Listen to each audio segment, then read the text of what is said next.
Good morning, folks. Welcome to That's My Farm. I'm Jim Schroyer, your host, and we're in luck because we're at the Weather Data Library in Mesonet in the Department of Agronomy in Throckmorton Hall.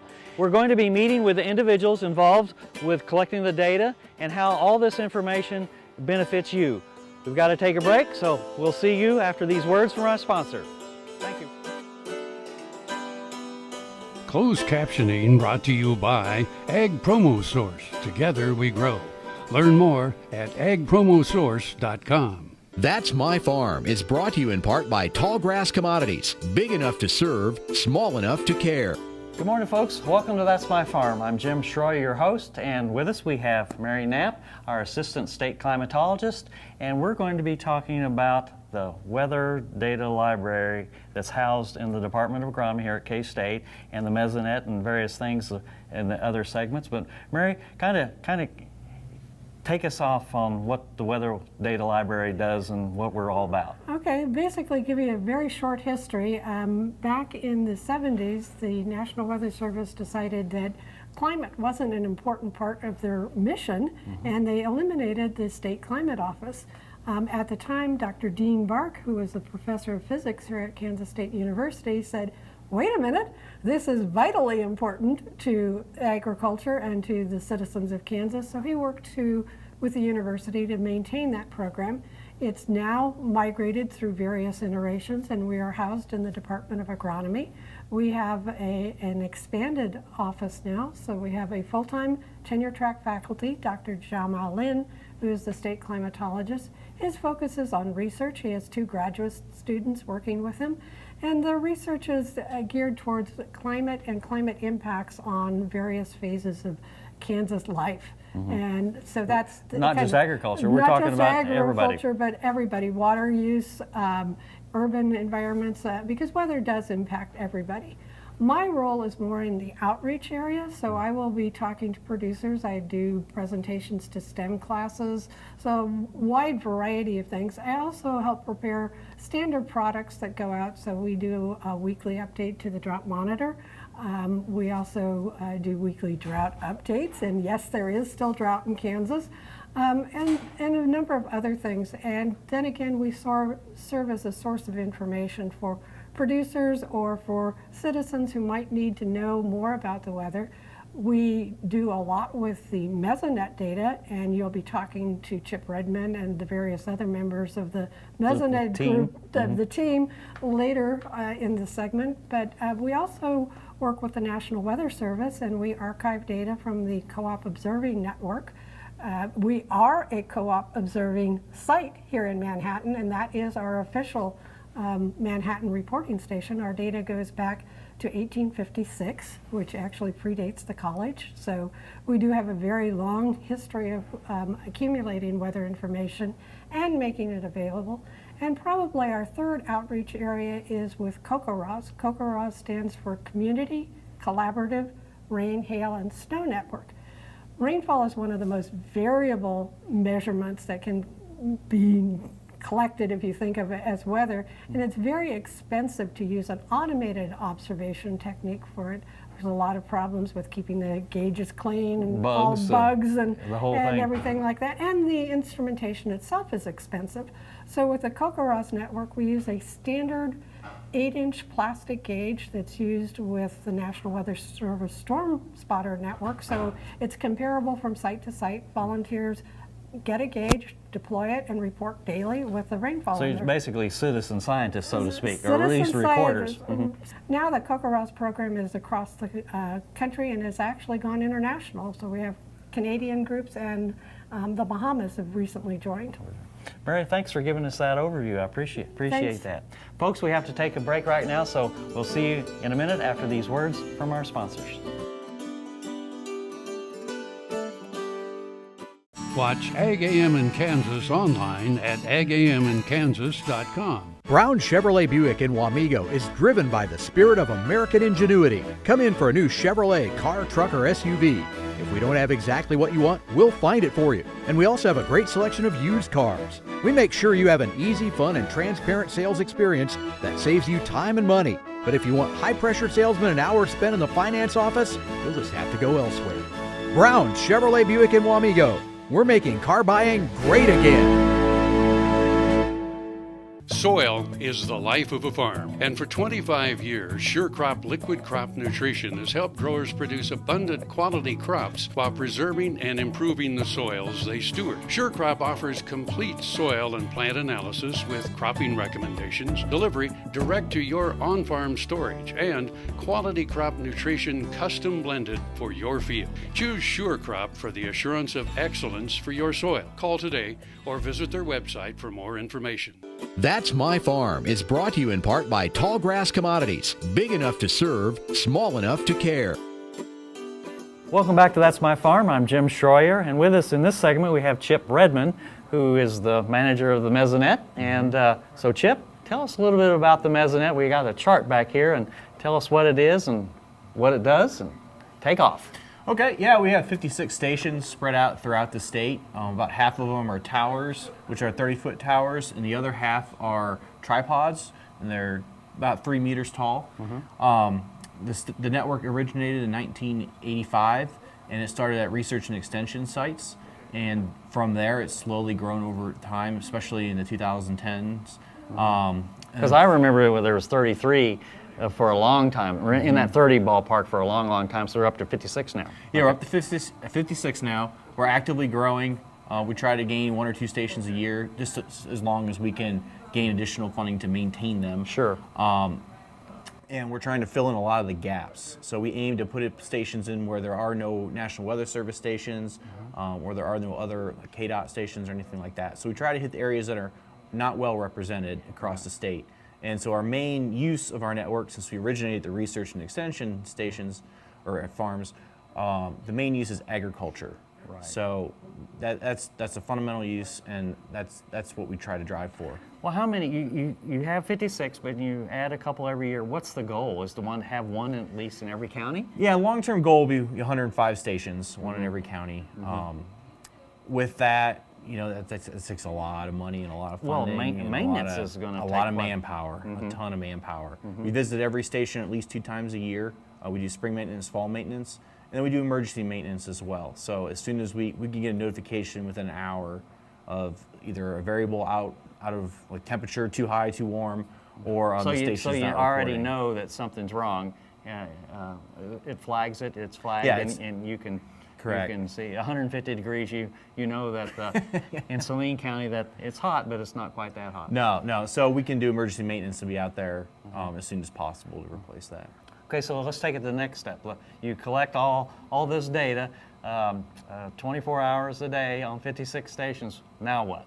Well, we collect all that data. That includes temperature, that includes winds at 6 foot and 30 foot, and that includes soil temperature, precipitation, What about solar soil temperature? radiation. Let's go soil temperature. What depth?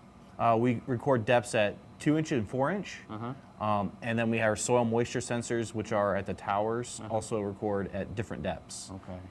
What's the usual? 6, 12, 18 inches, or? 20, 40, and 60 centimeters is what we're doing right now. Okay. And we're going to be changing that in the next year. We anticipate overhauling all our soil moisture sensors. Okay. So with that, all that data comes in. We have basically what we call sanity checks, just to check it if it's within the realm of the average or the expected temperatures. And then we have a flag notification that pops up that we're able to access, whether it's an error, a warning, or a suspect, depending on how flagrant it is. So how often is this data collected or sent back to headquarters? Yeah, we collect the data every 3 minutes. We use cellular communications, so that we get it instantaneous, and then immediately that data is pulled into our database and can be displayed through multiple avenues. Chip, we got to take a break now. Appreciate it. I know there's lots more you could talk on it, but we have to take a break. Folks, stay with us. We'll be right back after these words from our sponsor. KFRM is one of the largest farm radio stations in the nation, dedicated to informing and entertaining rural listeners from northern Oklahoma to southwestern Nebraska. You can catch KFRM in many ways. Of course, 550 on the AM dial, streaming at kfrm.com, or on your smartphone by going to the TuneIn Radio app, or on Ag AM in Kansas on Tuesdays and Facebook every day of the week. KFRM, tune us in. You'll be glad you did. Ag Promo Source is a unique group of marketing specialists with one mission: help your ag business grow. Each affiliate has their own area of expertise, and they work together to bring you advice, products, and services. To get started, visit agpromosource.com. Ag Promo Source. Together we grow. Hello friends, I'm Ernie Rodina. And I'm Dawn Dawson with the Better Horses Radio Show. For over 9 years, we've been bringing the Better Horses Radio Show to markets all across the Midwest. We talk about God, lots about horses. We talk about cows, we talk about horse health, we talk to top trainers, and we even talk about Roy Rogers. We are having a blast with Better Horses Radio Show and would love to take it to a market near you. So visit our website at betterhorsesradio.com and let us or your local radio station know you'd like to hear it in your area. The Better Horses Radio Show is unbelievable. That's My Farm is brought to you in part by Tallgrass Commodities. Big enough to serve, small enough to care. Welcome back to That's My Farm. I'm Jim Schroyer, and in this segment we have Randy Mai, a native of Greeley County, Kansas, and Randy is the field technologist or field tech for the Weather Data Library, and we're kind of in your little cubby hole here, Randy. With all that equipment that we have at those 56 sites, I imagine things go awry from time to time and have to be checked, and quality assurance and that sort of thing. So tell us a little bit about what you do. Currently we're staying in the recertification laboratory, and in this laboratory what we try and do is provide quality assurance for the data that we do produce with our sensors that we put in the field. We test the sensors when they're new, and we try and repeat that test at 1 year intervals. We do it earlier if need be. If things go wrong. That is correct, if we suspect the data. Now what this really does for us is it just gives us a sanity check to where we can bring sensors back in and also send them off for recalibration if we think we need to. That allows us to basically maintain a level of quality assurance of our data that we're producing. Yeah, if you have bad data or bad sensors out there, bad data in, bad data out, sort of, so to speak. That's true. Yeah. Okay. Yeah. So tell us a little bit about this what you have right there. Then you have a good. The first apparatus that we're looking at right here, or is positioned here, is for measuring solar radiation. We use what's called a pyranometer, which most people have them in their new vehicles, and that sensor is used to turn on their lights as the sun goes down, so it senses solar radiation. Right, okay. So this is basically the same thing. Right. So we take a brand new sensor, one that we've deemed good by certain acceptance criteria, and then measure all other sensors against that, and it has to fall within a percent value of what we consider good. A standard, right? Yes, sir. Okay, good deal. And so what is this next machine we have here behind us? Right behind you, that is actually for testing temperature and relative humidity sensor, which they're actually a sensor that's blended together. So we are able to close the hood on this and run it across a gradient of temperatures, check it at different points at that temperature gradient, and then also the little test chamber that's directly behind you, we check at different humidities, and we use salts inside there because particular salts are proven. There's been good research done on it that tells how much water it will give up and maintain. So then we can establish a known humidity. Relative humidity. Yes. A standard. Yeah, it's just a sanity check for us, so we can send it in to those who do NIST standard checks. We don't do that here, but it allows us to make sure we can send that in and check things out. It was mentioned earlier that you go to the field and make checks there. What are some other things that you're looking for on site? To get to those, first of all, these are the only checks that we do inside, in-house. Right. The rest of the checks that we do through a fall and a spring maintenance. And those are, for example, we do a rain gauge calibration test, and we make sure that that is actually working and monitoring whenever we do get rainfall. And we also go through a cleaning process, which is to help maintain the accuracy of them. And you take for where I come from, Western Kansas, where there's quite a bit of dust blowing, we need to clean them pretty often. So. And you're right, it does get a little windy out there, doesn't it? Folks, we have to take a break right now. Stay with us. We'll be back after these words from our sponsor. See you in a minute.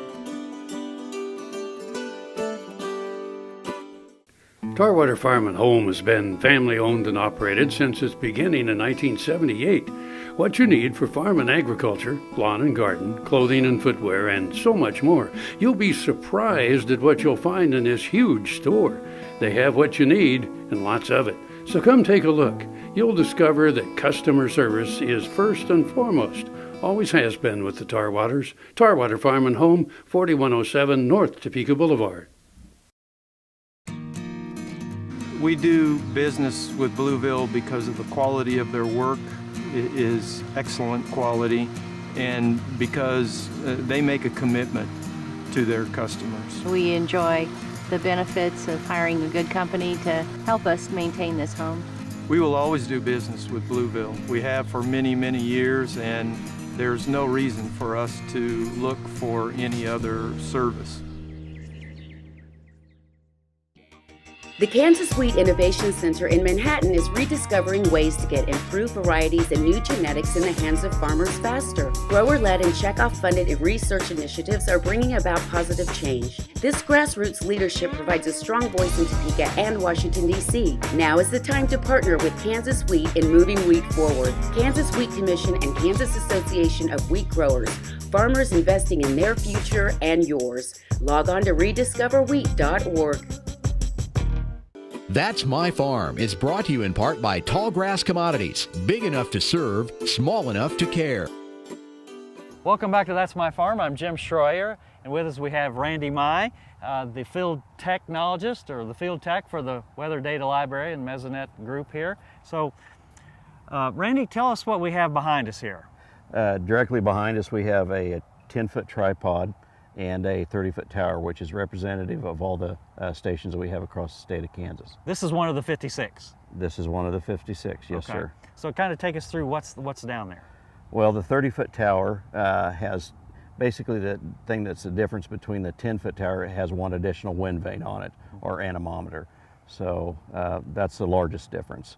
Okay. We're moving from the 10-foot to the 30-foot. We're trying to upgrade all those 10-foot tower or across tripods. the state. Across the state, yes, sir. So what does a little puppy like that cost, ballpark, to put in? Outfitted the way it is roughly $20,000. And then you have upkeep, and that can be probably 10%. Easily, yeah. And that's each year. Yeah, and that's assuming that nothing really goes wrong with it, like lightning strike or fire or something of that nature. You've had both of those this year. Unfortunately, yeah, we have. Okay, so what's on the tripod? On the tripod, you have a 8-foot anemometer, which measures the wind speed and wind direction. Mm-hmm. Also have solar radiation, barometric pressure, temperature, relative humidity. On the 10-foot tripod, we do have a rain gauge, a tipping bucket rain gauge, which measures just the moisture, but it's not heated. On the 30-foot tower, we have a heated rain gauge, so if it gathers any type of snow, it has a proximity switch in it, which will go ahead and kick on a heater, melt the snow, and measure the amount of moisture. So you don't lose that. That's correct. Okay. Randy, thanks for taking time. You're quite welcome. Appreciate it. Thank you, sir. Folks, we'll be right back after these words from our sponsor. I was in an accident where I fell off a roof. I don't know why I started to research stem cells, but I did. And I visited with the doctors. They were excellent. I had my neck done, my shoulders done, section of my back, my hips, my sacrum, my sciatica, and my tailbone. Now I am having better range of motion in my arms and my neck and my back. It was a long road to get there, but I'm so glad that I found them. Valley Vet Supply is devoted to providing information and professional quality products at reasonable prices. ValleyVet.com, ValleyVet.com, Valley Vet Supply. Grain sorghum is one of the most important cereal crops worldwide, and Kansas leads the nation in its production. Over the years, sorghum has been either exported, used in animal feed domestically, or for other industrial uses. Recently, its use in the ethanol market has seen tremendous growth, with 30% of domestic sorghum typically going to ethanol production. Kansas Grain Sorghum is committed to sorghum research, market development, and education. Learn more at ksgrainsorghum.org. That's My Farm is brought to you in part by Tallgrass Commodities. Big enough to serve, small enough to care. Welcome back to That's My Farm. I'm Jim Schroyer, and in this last segment we have Dan Regier from Harvey County, and he is the web and database manager for the Weather Data Library at K-State. So Dan, that's a big title. I know you've got lots of responsibilities, so kind of tell us how do you get the data? I mean, we've seen the stations at the various locations, and so how do you get it? What do you do with it, and who uses it? Right, so the stations collect the data, obviously. That gets transmitted wirelessly via cell phone modems to our weather data call-up machine. That machine compiles all of the data that we have into files that I then read into the database. Okay. From that database, I'm then tasked with running quality control on these data. That's a big project. At this point, it's pretty rudimentary. There are many, many things you can do just to make sure that the data that's coming in is good. You can verify that you don't have a sensor that's going bad, or there's a fire that's run over the tower or something. So like we had this past year down in South Central Kansas. We had a lightning strike recently also. Yeah, so you want to make sure that the data coming in is reliable data, because those who are using it for research need to know that they're looking at what was actually happening with the weather, not something that a sensor just made up. Right, right. Okay, so what do you do with it then? You've got it coming in, so what do you do with it? Then we have our data. We think it's good. We've run our tests on it. So then the question is, first of all, how do you protect it to make sure that it's available for use, a long time to come? And then secondly, how do you get it to the people who want to use it and need to use it? So a lot of my job in the past 6 months has been just shoring up our database structure and our backup system so that we can keep this data safe. Going forward is this open-ended project of how do we disseminate the data? Okay. Who wants to use it, and how do they want to use it? So for the Kansas Mesonet homepage, this is what you're going to see when you first click on it. We have all of our stations are represented on here. You can click on various stations. This is pretty dramatic right now. We're at a time when a cold front is coming through. It's 42 degrees up in northwestern Kansas, 77 southeast Kansas. So pretty fun to watch. We can also look at the 24-hour precipitation and the current wind speeds. One of the new tools that we've introduced in this past fall is the freeze monitor. This is a page that gives us all the 24-hour low temperature for each of our stations. It also tells us how many hours below freezing. Exactly, and then how many hours below 24 degrees, which is really cold. Right, and important for wheat production is my understanding. Right. Along with that, we have all the data down here. Let me go back to we have all the data down here, which are then sortable. So if you want to know which station had the lowest temperature in the last 24 hours, you can click on that. And you can see, well, it is Cheyenne up there in northwest Kansas, which is dropping down cool to and freezing, getting cooler. Right. Also, on our Mesonet page, we have some agricultural tools. We have growing degrees, which allow you to look at the growing degrees for corn and sorghum. At the various locations. We also have the ability to pull historical weather. So if you want to know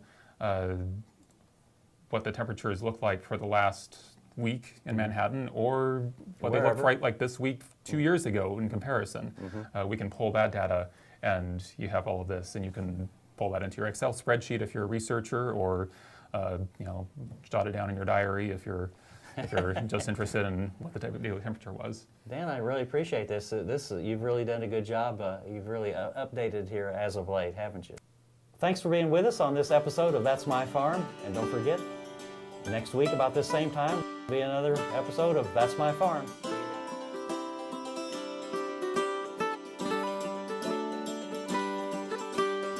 Closed captioning brought to you by Ag Promo Source. Together we grow. Learn more at agpromosource.com.